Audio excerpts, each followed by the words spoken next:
Okay, so welcome guys. Thanks for joining me today. This is an ASBAS program around powerful marketing strategies to build a stronger business. I call it the growth hacking for your small business. So I just want to thank you for joining me today. A wise man once said that we can spend all our money, keep making more, but once we've spent our time, it's gone forever. So I appreciate the time that you're spending today. I've got a couple of the strategies to go through today, not all of them, but I've picked a few of them that I think will help a lot of the businesses that are out there struggling at the moment. There will be a question and answer section at the end. So if you've got any questions, write them down. We can address those at the end. But there's a fair bit of content to go through. So grab a pen, grab a piece of paper, a water, and we'll get started. So first thing I want to ask you is, would you like an additional 100K revenue in your business in the next 12 months? Because if you're answering yes to that, right, you're definitely in the right place, because I can guarantee that these strategies I'm going to show you today will definitely add some revenue in your business going forward. So why would you listen to me? Well, a little bit about me, right? My name is Duncan, if you don't already know me. I'm a business coach and marketing strategist, but it's been my passion in helping business owners succeed for the last 20 years. Now, I'm also a best-selling author of a book called Dominate Your Market.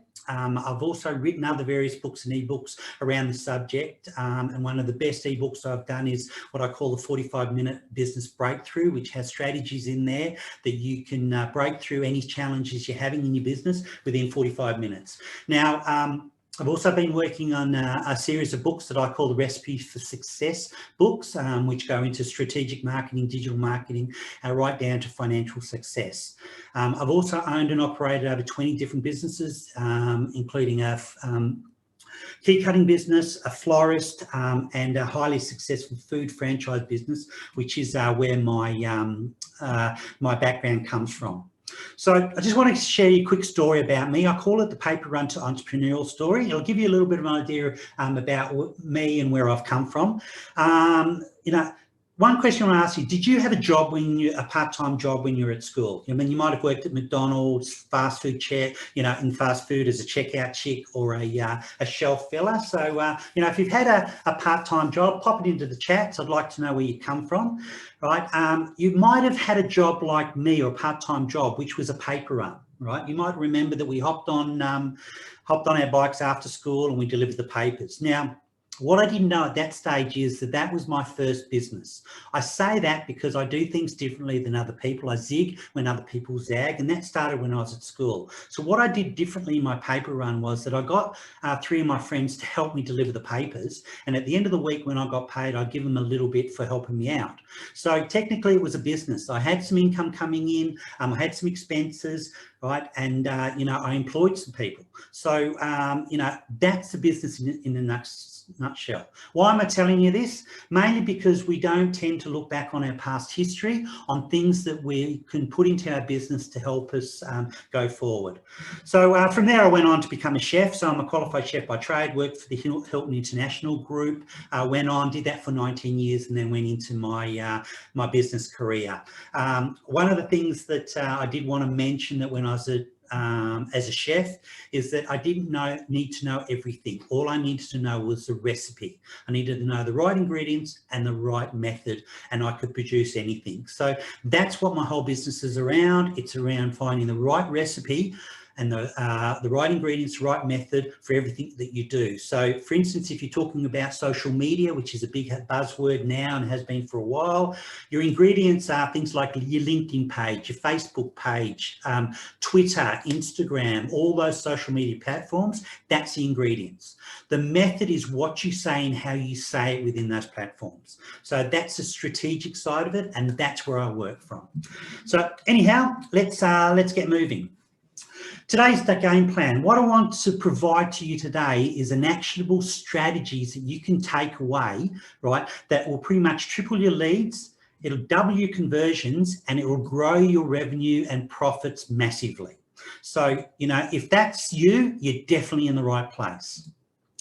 So when I ask business owners their biggest challenge and frustrations in business, I really get 3 things, and that's a lack of capital, a lack of business fundamental training, and a lack of marketing knowledge. So, if that's you, right, then you're definitely in the right place, because that's what I'm going to be focusing on today. Also, what I'm going to be focusing on is getting more customers, more revenue, and more profit, more time. Now, I put more time in more profits, because when I work with my clients and they say, oh, I need more time, unfortunately, I can't give them more time, because we all have 24 hours in the day. But what I can give them is more profit in their business, which then they can employ some people to work in the business, or they can outsource some of their duties, tasks, which then gives them more time to spend with things that they want to do, whether that's with family or spending more time working on their business rather in their business to really succeed. So when you look at the profit side of it, it will give you more time. So are you familiar with the 80-20 rule? Okay. Now, for most business owners, it means that 20% of what they do every day is generating 80% of their total annual revenue. So in other words, you're only doing a few things daily that make you most of the money. Now, I can tell you specifically what makes out that 20%, and that's all you really need to focus on after today. Right? Because this is the key to business success, is just when you're looking at the time factor. As I said before, if you're struggling with time management, you only really need to be concentrating on the 20%. So what does the 20% make up? Well, it breaks down into 5 areas, which is more leads, more conversions, more transactions, higher pricing, and more profits. Now, today I'm going to be focusing on these 5 areas so you can really see how much more revenue you could generate, right? And more than anything, just small incremental changes, they will produce massive and big results. So I'm going to focus on these key 8 areas, or they're 5 areas, but 8 strategies within. And I've just taken a couple of those strategies out of each one. If they don't resonate with you, please reach out after this, direct mail me, and I've got a couple of areas where you can book me in on the ASBAS program as well, and we can talk about specific strategies that will work in these areas for you and your particular business. So the keys to successful marketing. Well, the first thing is you must be able to enter the conversation taking place in the head of the prospect's mind. So in another way to look at it is you have to be able to address the number one question on your prospect's mind at that particular time. So how do you do this? Well, it's actually quite simple when you know and understand the fundamentals of marketing. The conversation that's taking place in every prospect's mind revolves around 2 major points. The first is there's a problem they have that they don't want. Right? The second, there's a result they want that they don't have. So I'll repeat that. The first is that there's a problem they have that they don't want, right? And there's a result they want that they don't have. This is what's going through your prospect's mind.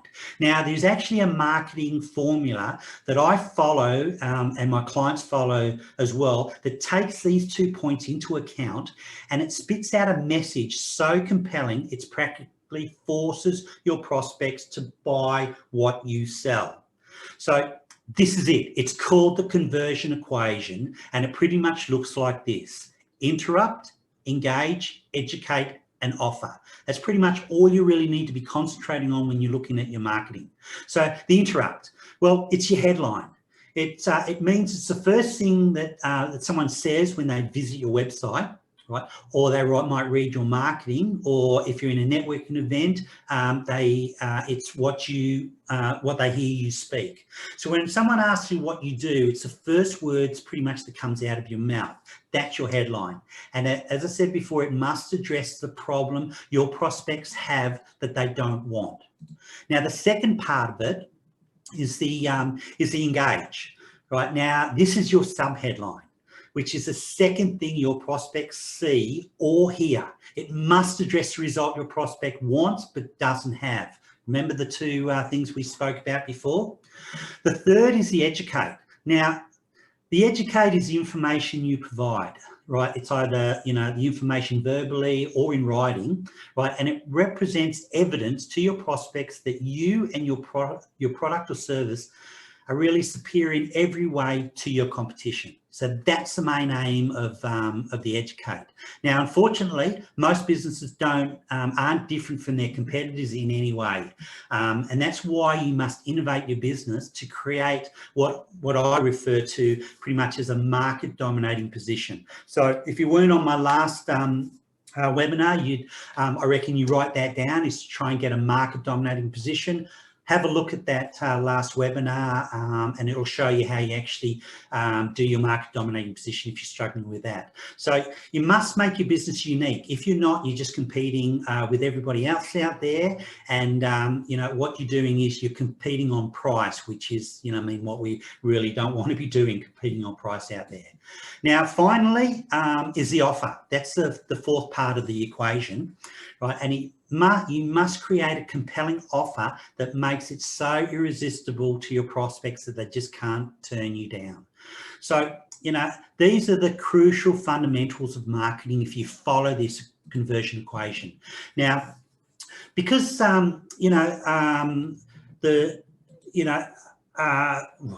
lost me train of thought then, sorry. Because of the saturation of marketing messages these days, most prospects have become pretty much numb to most marketing. So following the conversion equation, as I just mentioned, you can dramatically overcome this, but even with, a more powerful tool in play, right, what will happen is that you need to make multiple touch points before your prospect will buy what you sell. So, if you followed Fisher and Paykel, for instance, right, they've gone from 20 touch points to over 100 touch points to actually prove to their prospects that they're the right person to buy the products from. So those touch points are increasing. Now, for most business owners, right, as I said, it takes between 20 or 100 touch points before that prospect really makes that buying decision, okay? That's on average in this day and age right now. But following the conversion equation, it reduces the touch points to somewhere between 5 to 12 points of contact. Now, this happens with my clients when we look at their touch points prior to putting the conversion equation in place, and it dramatically drops the touch points completely. So now here's the key. For most business owners, they don't follow up with their prospects at all. Right, and this provides a huge window of opportunity for any businesses that do follow up with their people. So, this positions themselves as a dominant force pretty much in their industry.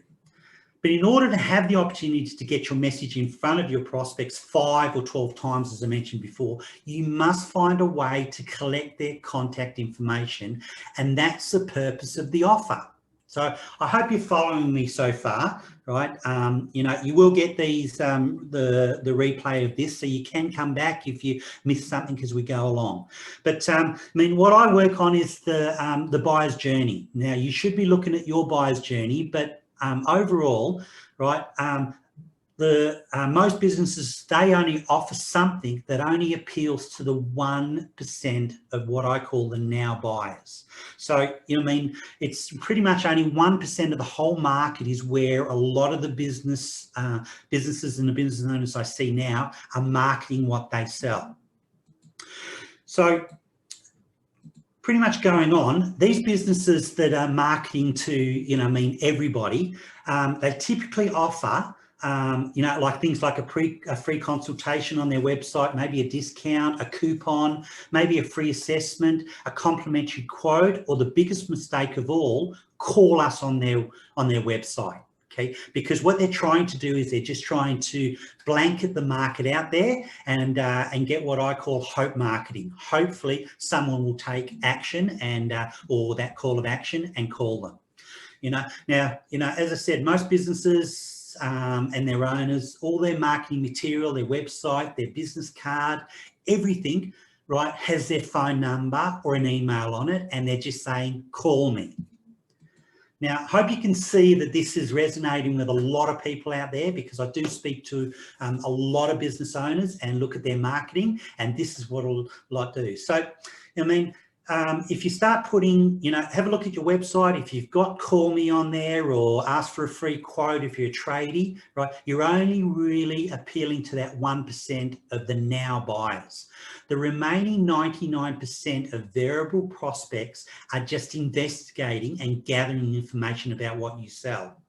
They're pretty much searching for information. Now, the only reason prospects consider price when we talk about price, because, what happens is that when you start going down that track on trying to attract those people, the prospects look at it and say, well, if you're no different, if I can't reach out to you, right, they start shopping price. Right now, we need to be looking at shopping value. Now, remember what I said a moment ago about making your business unique? You need to be creating market dominating position. Now, most businesses don't do that. And, pretty much their competitors don't do it as well. So what happens when you look at people's websites, for instance, they look all the same. And then, as I said before, the prospects are forced to shop price. So with these fundamentals, as I've been speaking about, let's see how your marketing and your website pretty much stacks up to what we've been talking about.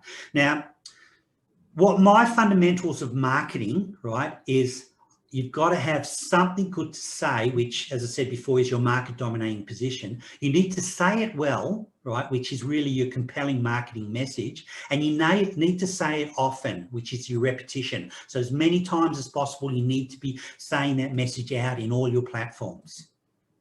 Now, as I said before, this is a document I call the Conversion Equation Evaluator. Now, it is a form that measures, things like the 5 areas of marketing that we've spoken about. It also addresses the 4 areas of the marketing equation, right, as well as the look and format of your marketing. So this is just a template that I've developed to go out to my clients so they can actually measure their marketing on the conversion equation.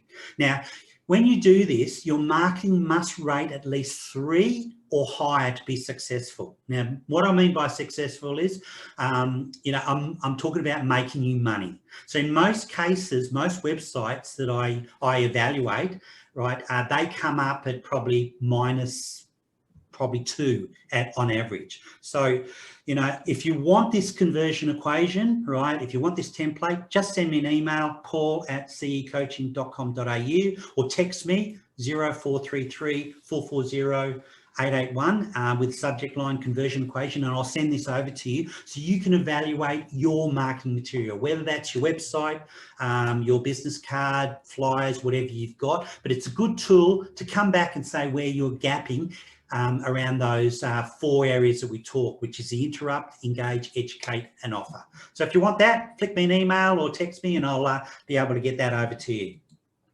Now, here's a child psychologist website, and what I'm going to do is I'm going to just run through this website with you, because this is one of my clients that we got massive results from working on those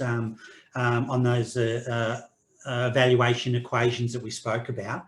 So this is his original website. Now, this is pretty much typical of people in his profession, and it's probably pretty much 99% of his colleagues have exactly the same website. Now, notice the generic headline, Parenting Advice Resources from Dr. John Smith. Now, he must have that headline because he's attempting to be all things to all prospects. So basically, this doctor helps parents deal with adolescent problems. So look at the 9 areas he services. Emotionally disturbed kids, behavioural problems, teen pregnancy, peer pressure, and the list goes on and on and on. So let's just compare the fundamentals that we just discussed previously. First, you must create a market dominating position. Now, this doctor could actually create 9 of them, right? Just by simply positioning his speciality in each of these 9 individual areas of treatment. But, what we did was, right, we just focused on the top condition, which was emotionally disturbed kids. Now, these kids yell, scream, and constantly have a high belligerent attitude towards their parents. They scream at them, and they've known in some cases to threaten the parents. Now, these kids can't be reasoned with. right? These poor parents have no clue how to deal with this situation, going forward. So what the doctor needs to do is forget about his website completely, right? Now, that might shock a few people, but this doctor needs what I call a squeeze page or a landing page. So what should this page look like and what should it say? Now, remember the second fundamental, you must enter the conversation taking place in the head of the prospect. There's a problem that they have that they don't want, and there's a result they want but they don't have. This is where we implement the first two components of the conversion equation, interrupt and engage. The headline, as I said before, is the interrupt, and it must address the problem they have that they don't want. So here's the squeeze page I created for this doctor. Notice the headline, "Are you sick and tired of the yelling, screaming and belligerent attitude of your child?" Now, do you think that addresses a problem these parents have that they don't want? Now for the engage, which is really the sub-headline. It must address the result they want but they don't have. And here it says, "You now can discover the secrets of controlling your child and instantly restoring peace and quiet in your home." Now, I'm pretty sure that's the solution that they're pretty much looking for. So, if we go on to the third equation component, which is the educate, in the doctor's original website, because he's trying to appeal to all prospects, as I said before, his video said something like this, right? That's the video on the left-hand side of the site. "Greeting parents, I want to welcome you to Remarkable Parenting. You will find tons of great information here with hundreds of pages of articles." Now, think how ridiculous that sounds. If I'm one of these parents with a kid that has a belligerent attitude, screaming in the background, do I really want to read hundreds of pages of articles, or am I just searching for a specific solution to a specific problem? Now, do you see why most websites these days are basically a total and complete waste of money? Right? They don't address the things your prospects are truly, truly looking for. So here's the script for the new doctor that we came up for. As a parent, are you struggling to gain control of your child's attitude and emotions? Now, this is where the video comes in place. This is the script that we put in for the video, right? Now, is your child yelling and screaming at you while often displaying a belligerent attitude and sometimes threatening tone no matter what you do or try? So you just can't seem to get them under control. Then there goes. "My name is Dr. John Smith, and I help parents like you every day learn the techniques that will solve these frustrating and disruptive behavioural patterns once and for all. So let me prove it to you right now. Enter your first name and email in the box to the right, and I'll send you a series of 60-second techniques that will immediately restore peace and quiet in your home." Now, do you think that just might get more prospects to respond to this message than just call me or email me for a quote and what's happening in all these websites out there? Now, the last part of the conversion equation was the offer. Now, they can receive this by simply providing their name and an email address without having to speak to anybody. Right? That's why the offer on this Dr. Squeeze page says, "Learn the secrets to gaining and maintaining complete control of your child in less than 60 seconds. Now, do you think that's a highly compelling offer that would appeal to the majority of the prospects directed to this guy's website? Now, do you see why we call this a squeeze page? There are no navigational buttons on this page to distract the prospect. In fact, there is only one action that they can take: enter their contact information, right? Otherwise, they'll have to close the page completely, right? And then we can direct them to the doctor's main website to see if there's something else that that might grab their attention. Remember the other 9 areas that he specialises in? So that informational offer provides them with proof that this doctor can actually get them the results they're looking for. And then within that information is an offer for them to schedule a consultation with the doctor, which they are now more likely to do. So can you see how this is actually resulting into, getting people to take action, right, at a safe or a risk, at a lower risk level. So people are more likely to take action if it makes it very simple for them. So look at the doctor's original offer. As I said before, it was for a free consultation. Now, as I said before, this will only really attack the 1% of buyers, right? People that are, in that 1% of the now buying market, right? But, when you if you offer to call me on your website, you basically says, right, you're trying to sell to me. We're so used to getting these non-stop sale pitches every day that we resist calling anyone, right, with a fear that, we're going to be sold to. So most people these days don't, they won't even answer their phone unless they recognise their ID. Right. So, do you answer your phone if you don't know who's on the other side? It could be a telemarketer or someone to sell to you. So, when we look at this type of offer, right, it's what I call these incentive offers, right, where, people put on their websites, buy within the next 24 hours and you get 20% off. Or, if you go into a coffee shop and you got that loyalty card where it says buy 5 and get the 6 free, these are incentive offers. Right now, they do work sometimes with, emergency situations and impulse purchases. But remember that most prospects don't buy until they have been exposed to your messaging somewhere between 5 to 12 times. So you've really got to send them to your website 5 to 12 times before they're actually starting to engage. So, if you tell your prospects to call you, right, and I can tell you that most won't, how do you keep marketing to them going forward? So, the secret to effective marketing is to offer what most prospects truly want, and that is pretty much information. So let's move on. Now, look at the last sentence of the child psychologist video script. Enter your first name and email in the box to the right, and I'll send you the series of 60-second techniques that will immediately restore peace and quiet in your home. Now, as I said before, this is a zero risk to the prospects, right? And it offers us something that they truly want, a solution to their problem. So think about your website, all right, and see how that, or pretty much if you've got a landing page out there, right? If you don't, I suggest that you do one that specifically targets your right people. So anyway, let's move on, right? Another lead generation strategy that I want to talk about is joint ventures. Now, I want you to think about, do you have an established joint venture partnership in your business?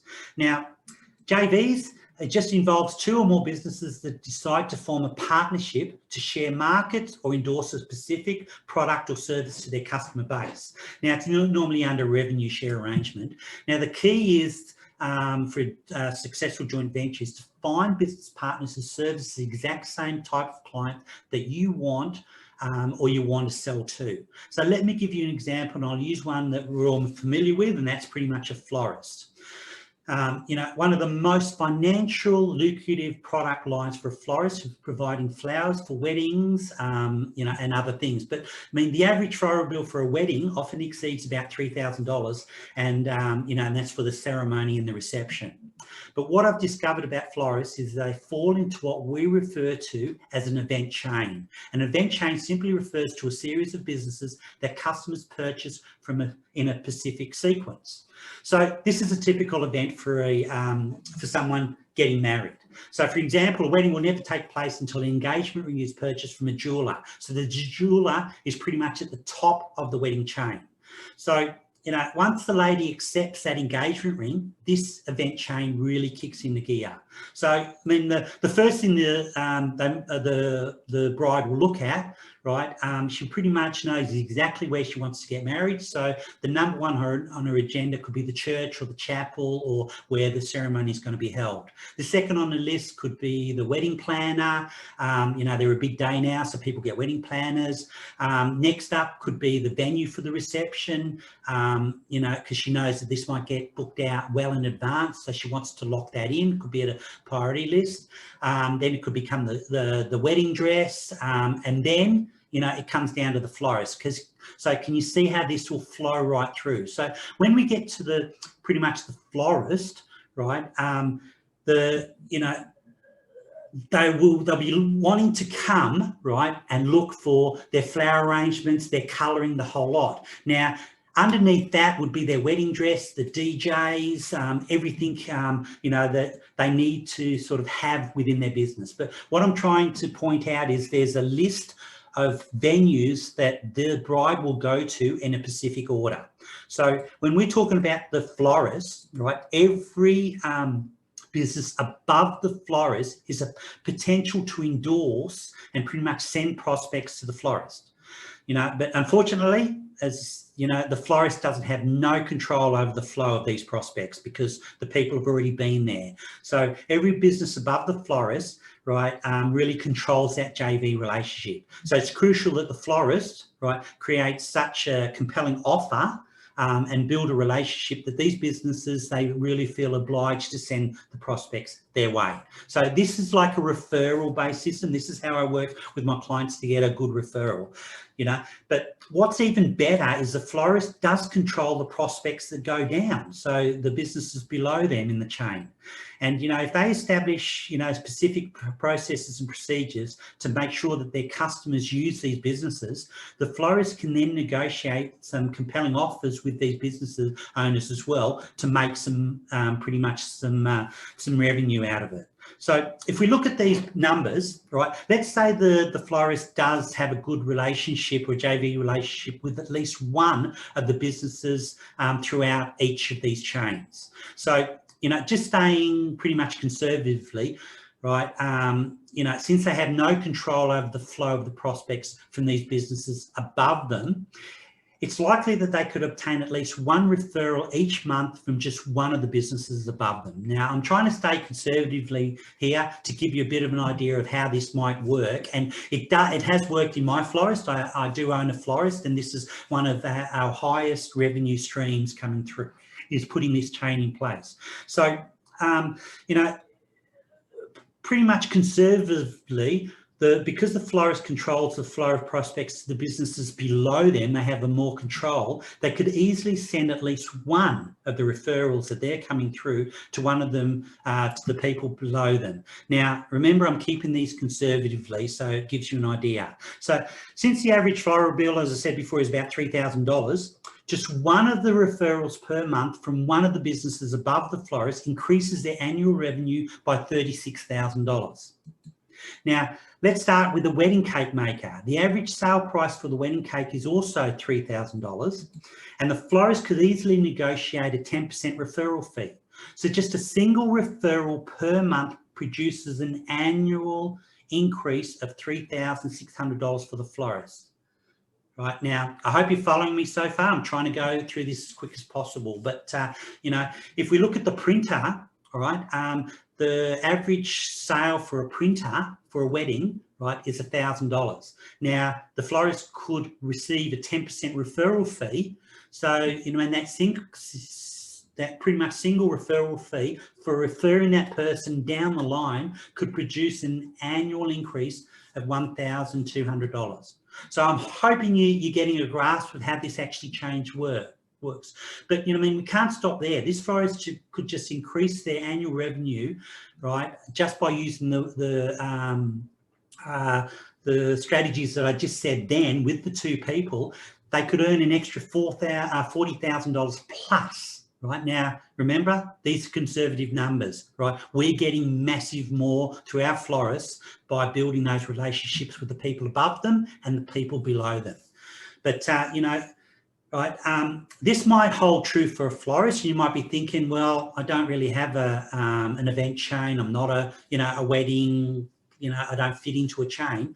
But, just think, just like the florist, all you need to do is simply identify partners who service the exact same type of clients that need or want what you sell. Now I realize this might look easy, but it's not, right? And I'll tell you why. You not only have to properly identify who would make an excellent joint venture partner for your business, but you must also determine the order to approach each one. So as I said before, there's a chain when they go through, which ones the businesses that they go to before the next one. So if you identify which, how they go through that chain, then you can identify those businesses, approach them, and offer them a solution to their problem and start getting a referral place. So, if you think about your business, right, do you think you could even get just 3 referrals for somebody in your chain each month? That's pretty much less, if you're getting 3 per month, that's less than 1 per week. Just think of how much, revenue this could be bringing into your business. Now, there's one more thing before we move on. Remember earlier I mentioned that the crucial importance of creating a highly compelling informational offer, right, that you need to be putting into business that would really promise so much value, right, that it will, your prospects would knock your door down to get it, right? Suppose the florist offered an information like this: the 5 things every bride should know to avoid disaster on their wedding day. So, remember when I went through the website, that could be something that the florist has got a landing page out there specifically around brides for their wedding day, and this is their call of action. Download this, right? Put your name, your email address, and they've got their contact details. So, if you look at doing this in your business, right, putting a landing page in there, how many more prospects, hot prospects, are you going to get into your stream? So let's get going, right? There's more lead generation strategies. So if those 2 don't resonate with you, then please come back. But I've got heaps more. So downselling. Downselling is nothing more than offering a prospect an alternative at a lower price. Now, the goal is to turn your prospects into your clients so they not only realise some short-term financial benefits, but you gain opportunities to do business with them in the future. So, with the health club, they could have a 90-day health makeover. They could downsell to a 30-day or possibly a week trial membership, right?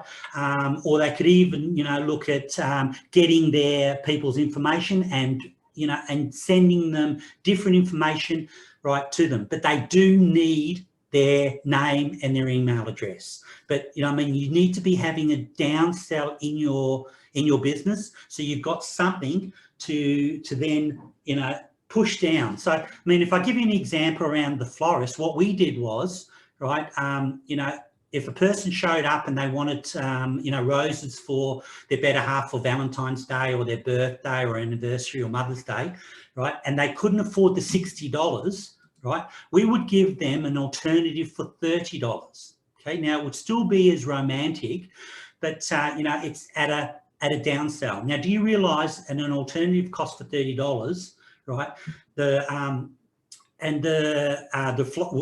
only did it actually, for everybody that came in. If we only had 1 downsell sold each day, right, going forward, right, we would get $9,000. We actually did $9,500 in additional revenue.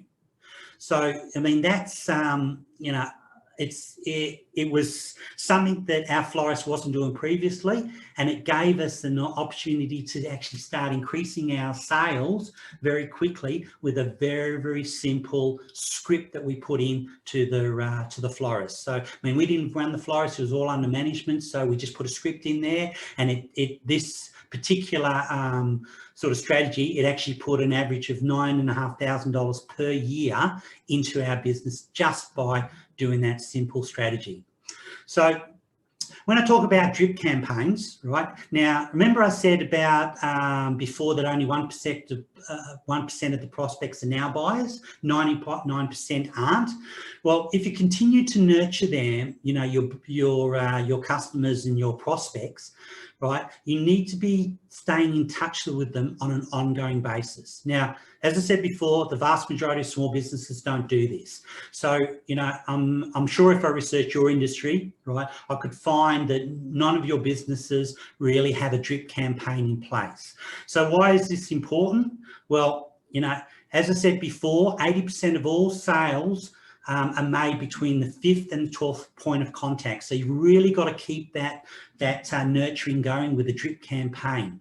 So, if you think about it, 80%, right, that's a massive opportunity. And, if you don't have a drip campaign, you're missing out on that. So, I think it's a massive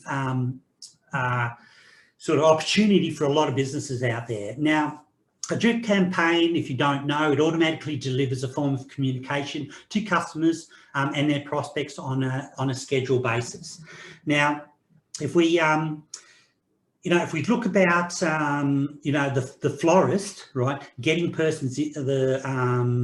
person's information from the compelling offer, right, they've already got the offer in place. So all we need to do, right, is actually take segments from that offer and put it into their drip campaign.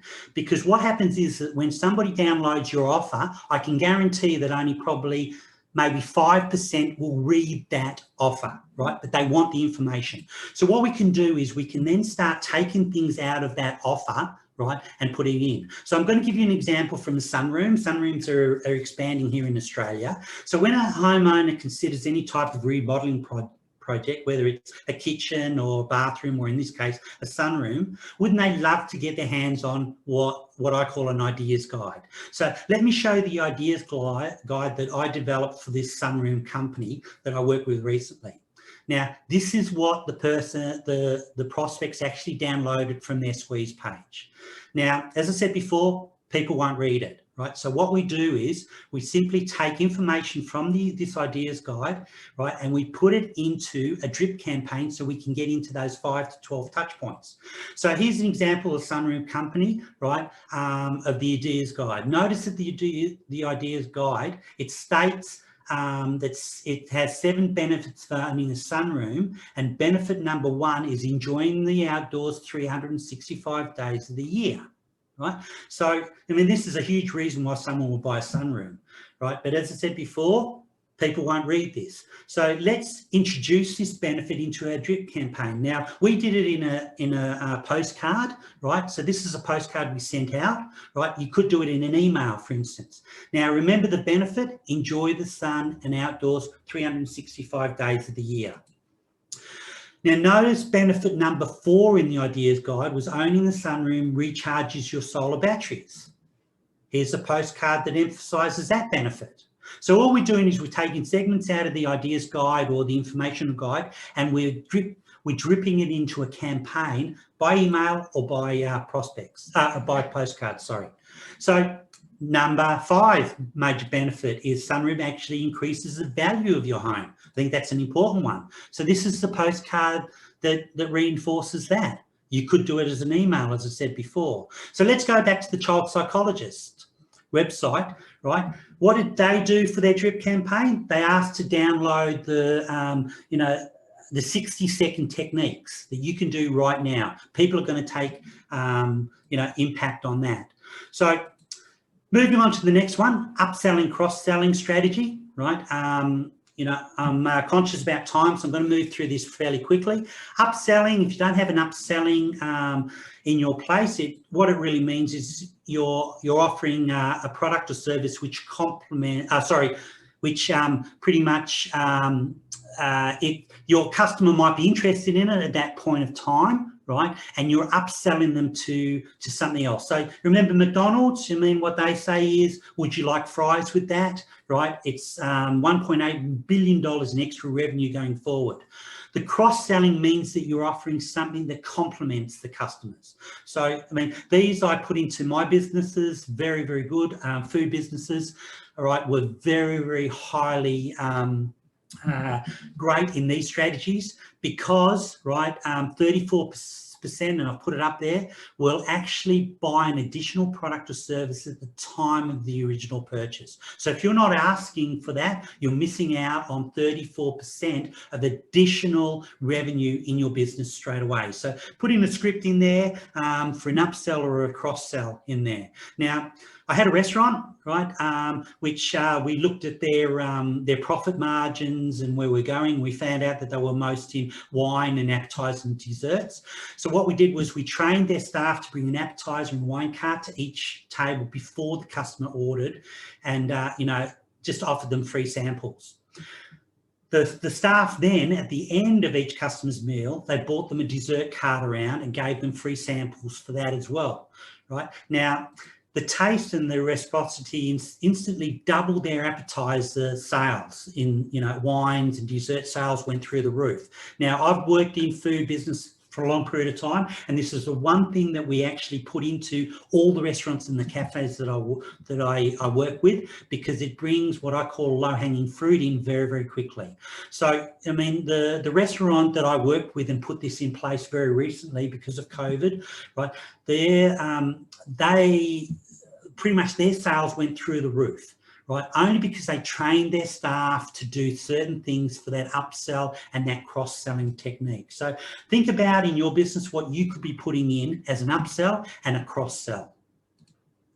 Now, let's look at what I call expanding your products and services. Now, right, if you have products and services that you can refer to people, but you don't actually do it, right, you should be looking at that. So I'll give you an example of my landscaper. He came to me and he said he's not making enough money, too much competition out there, need to make some quick sales, really. So we looked at, when he goes out to his clients, right, and he does things good for a landscaping point of view, he also sees that they could need tree trimming, they could need decking, fencing, stonework, they could have a sprinkler system, they might need outdoor lighting, a patio, or really, some of them had, wanted to have kitchens installed, and maybe even a swimming pool. Now, the landscaper didn't perform any of these services, but he built a relationship with people that did, right, and put in a referral-based system in there, right? So he was actually just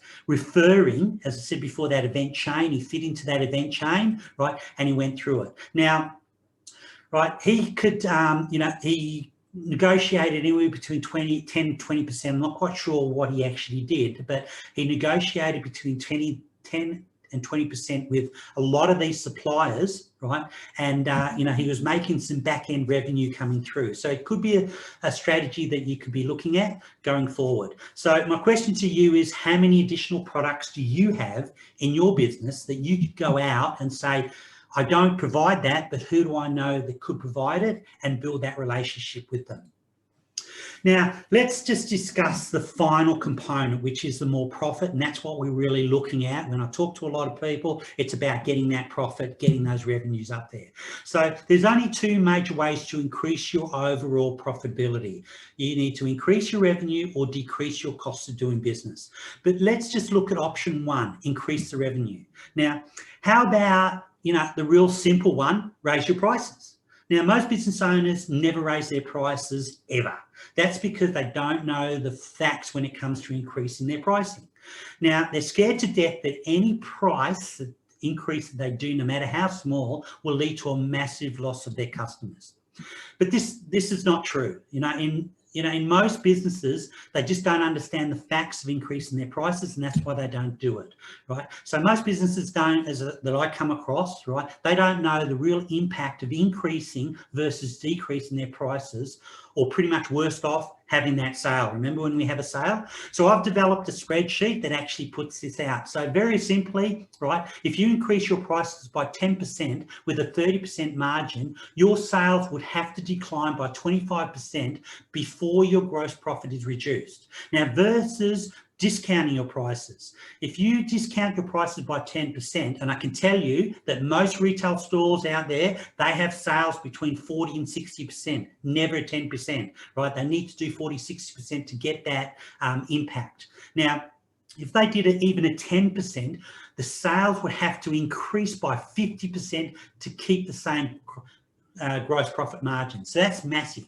So when you think of people that are doing 40 to 60% off, right, they need to be increasing their customer base buying from them massively. So what would you prefer doing in your business, right? And I want to ask you, are you discounting? Now, if you want this spreadsheet, just email me, paul@cecoaching.com.au, or just text me at 0433 440 881, and I'll send this through to you so you can evaluate that as well. So what we spoke about today is, when you execute these strategies, you just pretty much create a system for your business that will generate a consistent large number of leads and pretty much conversions and sales on an ongoing basis without you really, concentrating on it. Now, I'm a person that believes that people run systems and systems run the business, right? People do not run businesses. That's why you need to be putting a systemization in your business. Now, This systemization in your business will create a self-sustaining model that will run on its own and without you having to be there all the time. Now, this is where you start to gain not only economic freedom, so I mean that financial freedom, but you also start getting your time back, or that freedom for time. So, you know, to summarize of today, right, the keys to successful marketing, right, 80-20 rule, the conversion equation, fundamentals of the marketing, which is to have something good to say, the market dominating position, and say it well and having a compelling marketing message, right, and say it often. So, you know, that repetition in there. Now, with the marketing strategies, we spoke about websites and landing pages, JVs, that joint ventures and those event chains, the downsell, the drip campaigns, the upsell, cross-sell, right, expanding your product and services, right, you know, raising your prices or cutting your costs, right, but I mean, raising your prices will be a lot more. If you go to your accountant, they'll be looking at cutting your costs, so they'll help you in that as well, and, you know, increasing versus decreasing your prices. Now, the only thing that really standing in your way, right, at the moment, think about it, right, is, you know, how do you implement this in a timely and efficient manner? And, you know, I know pretty much what you're thinking, right, and that is, how will I ever find the time to get this in place? And more importantly, right, you know, do you have the knowledge and the training to do that? So let me ask you this: how would you like help with implementing these strategies, right? And what if, you know, I could help you, right, implement some of these strategies and other ones that I've got on board without costing you any money or just your time. So, you know, if you're interested, right, I would suggest that you book a one-on-one consult with me through the ASBAS program, right? So just, you know, if you haven't registered, it's the businessstation.com.au, right? The first initial 1 hour consultation is free. You know, first time you're accessing the program, you get it for free, then $40 for every subsequent, everyone after that, and then it goes to $60 for the next one and everyone after that. So you can access 24 hours of workshops or one-to-one sessions, you know, I mean, up to 2 a month. Right now, this is supported by the federal government to assist small business owners with pretty much their business needs. So, you know, we've got some upcoming events. I work alongside a counterpart of mine, Andrew Coote. So we're running a small business masterclass webinar series. We've already run the market dominating position, right, and the perfect client, which Andrew did last week. This one is a powerful marketing strategy to build a stronger business. So look back on those webinars, get a replay if you're struggling with that. Next week, 11th of May, Andrew's doing one on raise prices and sell more. I'm looking at, you know, doing ones around small business, you know, marketing. So everything, I've got one coming up, which is, you know, your pretty much what's wrong with marketing. So, I mean, I've got one that I call everything you've ever learned about generating leads and growing your business is wrong, because I believe that every person in business now, they need help with their marketing and they've been tainted by things that have happened in the past. So, I mean, I'm getting a webinar together that pretty much identifies all the things that, you know, generating leads in your business and everything that you're doing wrong. I'm also looking at ones about cycle of business and why businesses fail, right? And pretty much how to increase your average dollar sale, because I see people, as I said before, don't raise their prices. So, I mean, they're the ones that are coming up, so look out for those, right? As I said before, if you want those downloads, the conversion equation and the spreadsheet of increasing versus decreasing, just email me, paul@cecoaching.com.au, or text me 0433 440 881. And you know, let me help you. So that brings us to the end of the conversation. I ran over a little bit. I sort of wanted to leave about 10 minutes for questions and answers, but you know, I mean, if you've got some questions and answers, put them into, or the questions, I can answer them for you. Put them in the chat, and we'll be able to go from there. So okay, let me see. So Simone, okay. Oh, I've got one here from Sharon. So she says, okay, so she's a real estate agent, does the event chain apply, or how does the event chain apply to a real estate? Okay, so as I said before, all you've got to do is you've got to identify the pretty much the way that people go and interact with you before they come to you and before and after. So for instance, right, if you're a real estate agent, where do people go before they come to you to buy a house? Well, right, if you didn't say that you did investment homes, but if you did investment homes for renters, people, investors like me that are looking for houses to rent out, right, they could go to investment forums, you know what I mean, people like the Perth Angels that point people in the right real estate investment things out there. Could be a financial advisor, banks, you know what I mean? They want finance. So they could go to their bank, they could go to a mortgage broker, for instance. So you look at pretty much having those people in your portfolio that you've made a relationship with. So it could be like I've made a relationship with my ANZ bank manager for loans out to business owners. So when people come for business, for loans for their business, my bank manager, right, will refer them onto me, because then there's a better chance that what they're spending in or spending that money in their business will be more profitable for them. So, I mean, think about banks, think of mortgage brokers, settlement agents, for instance. So, they could be going to a settlement agent before they come to you. So as an investor for me, right, I could be settling on a home, but I also want another one, right? So who do I know, right, or who does my settlement agent know that specialises in small house 3x1s or whatever in there? Just an idea. Now, below you could be things like removalists, right? When you sell a house, right, you got to, the person's got to move, right? Tradies, when somebody moves into the house, right, they could need painting or, they could be landscaping, as I said before, so a landscaper could be on there, right? So look at tradies, suppliers. So when people move in, they might paint the house, but they might also change the window treatments or do the carpeting, for instance. So look for suppliers in that. Could be pest control, right? All those things. So you just got to think outside the square a little bit, Sharon, about what could happen, right, when you talk to these people, right, that are buying a house from you, right, going forward. So hopefully that helps and answers a couple of your questions. So any more questions come through? Okay, I've got one here from, is it Roy? Okay, Roy says, how do I get the equation spreadsheet? Okay, so the conversion equation evaluator, right, as I said before, I'll put it back onto the screen so you've got that. There's my email address and my texts.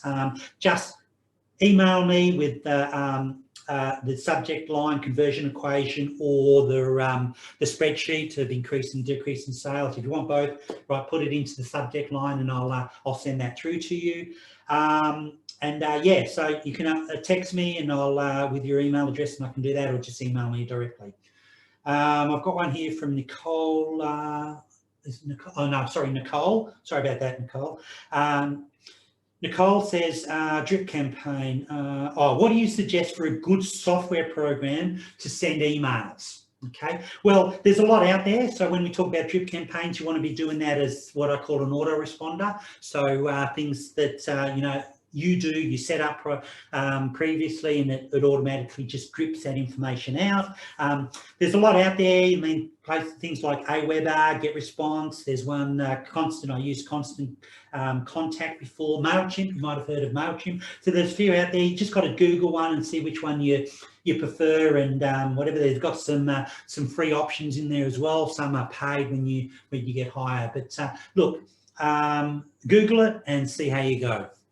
All right, guys. Well, if there are any more questions or anything else you need help with, then just pop it into the chat. If not, I'll stop this presentation. Thanks again for joining me. If you do have any questions, feel free to reach out. If you do want to book a time for me, then or with me, then come through and we can go from there. So, guys, thanks again. Take care and have a very profitable week, and we will talk soon.